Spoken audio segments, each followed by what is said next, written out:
Ok, baš je pljusak. Moram pazit. Kak je Poli rekla? Obožavam ju. Rolerica iz Amerike. Tak je simpa i lijepo objašnjava pristupačno.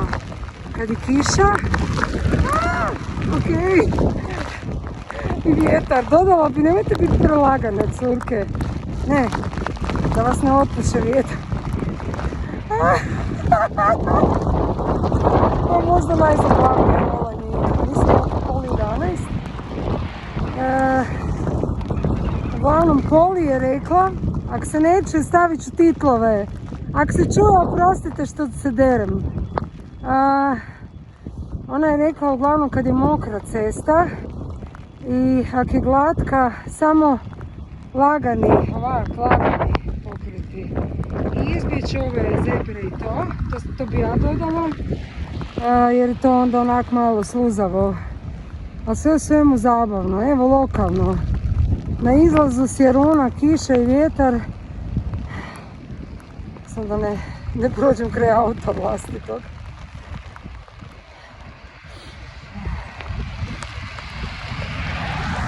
Super je. Call me crazy, but I'm fit. And when you are fit, you are healthy here, and everywhere. Okay, time to go home and start speaking true English. Woohoo, American English. Znači eventualni problem na rolama bi mogao biti kad stanete. Stoga pazite, nemojte stati ko ja, rolajte do ponoći.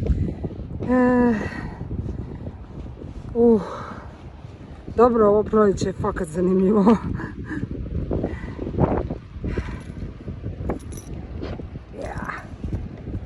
Luksuz je kad možete s autom doći trenirati, jer je stopit lakše.